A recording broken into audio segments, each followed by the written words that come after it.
Good blessed Sunday evening, October the 17th, 2021. It's about 6:30 p.m. I greet all human beings all around the world with the universal greetings of peace and the blessings of God be with you. It doesn't matter what your political, philosophical, personal, nor your religious beliefs may be. It doesn't matter if you're the richest to the poorest person on the face of this earth. Doesn't matter whether you the proclaimed toughest to the proclaimed weakest person on the face of this earth. It doesn't matter if you my family, friends, nor my proclaimed enemies. It doesn't matter if you black, white, or any race. Doesn't matter if you're light-skinned or dark-skinned.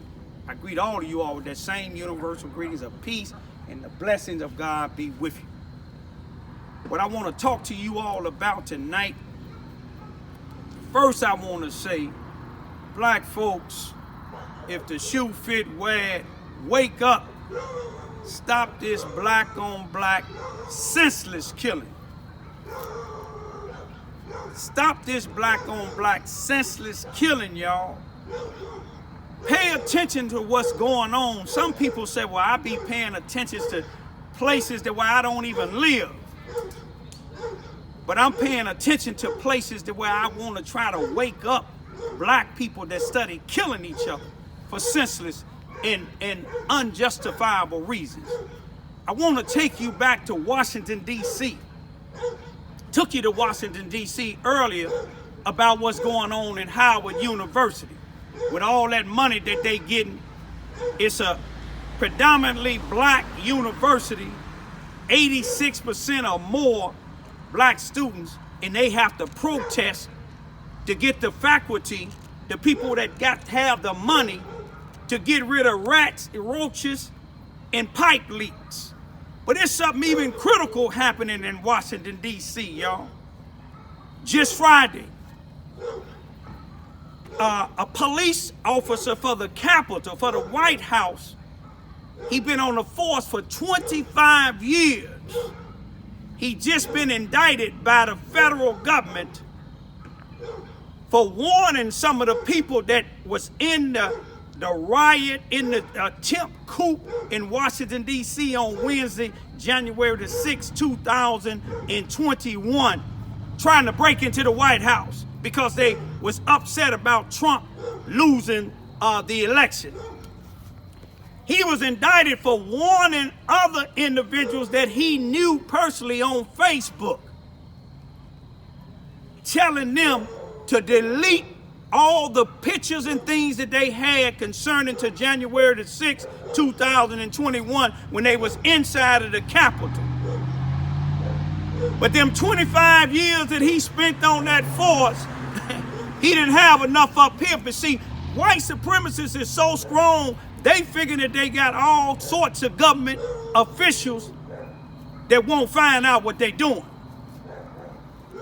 But if this man is warning individuals that committed a crime and he got a badge saying he's supposed to serve and protect, you can tell he was serving and protecting white supremacists, not all people. That's not just happening in Washington, D.C. That's happening right here in Charleston, Missouri, Mississippi County, with the Sheriff Department, with the Police Department, with City Hall, with the 33rd Circuit Court in Mississippi County, Charleston, Missouri, with the Prosecuting Attorney's Office. The same things is happening in Carbondale, Illinois, with the Carbondale, Illinois Police Department, with the Murphyboro, Illinois, Jackson County Prosecuting Attorney's Office. And what's so sad about it, you have people like the NAACP here in Charleston, Missouri, and in Carbondale, Illinois, that's helping the police cover up murders and everything else. I want y'all to look at what I have coming on after this here and follow this case with this police officer, because it was a 19-year veteran, Air Force veteran, female, that was right along with them white supremacists trying to break into the White House on January the 6th, 2021.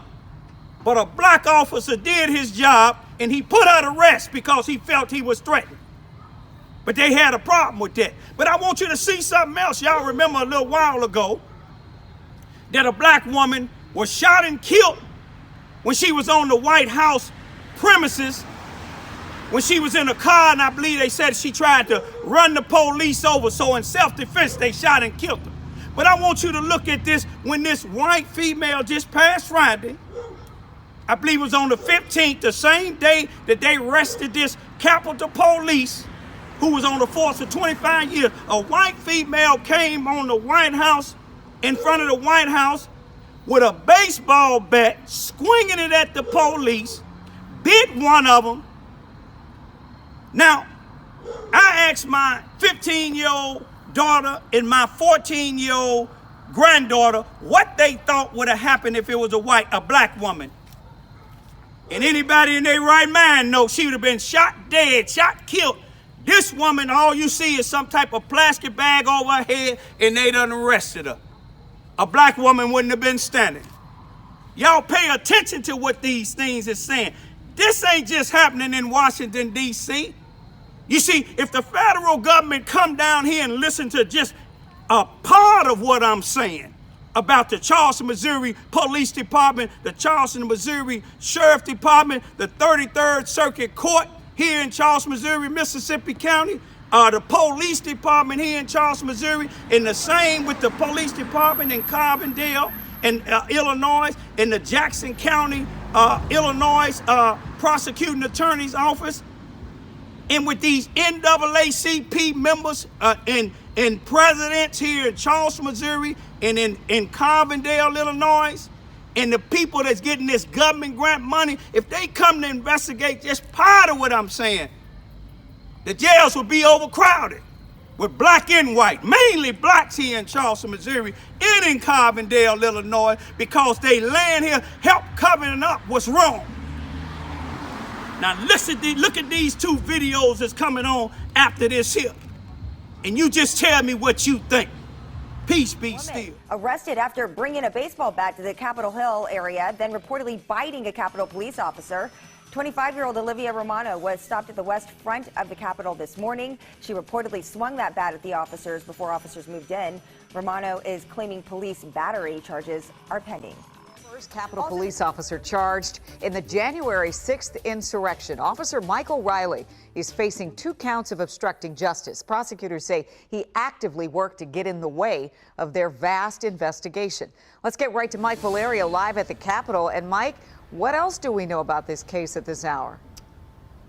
Well, Leslie, I think first and foremost, it's important for people to recognize that this is the first U.S. Capitol Police officer who is charged with actively attempting to harm the investigation into January 6th, charged with trying to help somebody who was there, who took part in the riot. And it all comes down to this. As you mentioned, we have Officer Mike Riley, a 25-year veteran of the force. And Leslie, this is the story, the narrative that prosecutors weave, everything according to them outlined this morning into the afternoon. Officer Riley is said to be friends, Facebook friends with somebody who took part in the riot. The riot happens, it comes and goes, and Officer Riley sends a Facebook message to this accused rioter and says in so many words, hey, all these pictures that you have on Facebook, images, videos, posts, bragging about being there, dude, they gotta go. You gotta take those pictures off of Facebook right now. The exact quote, Leslie, from the indictment is this: hey, I'm a Capitol Police officer who agrees with your political stance.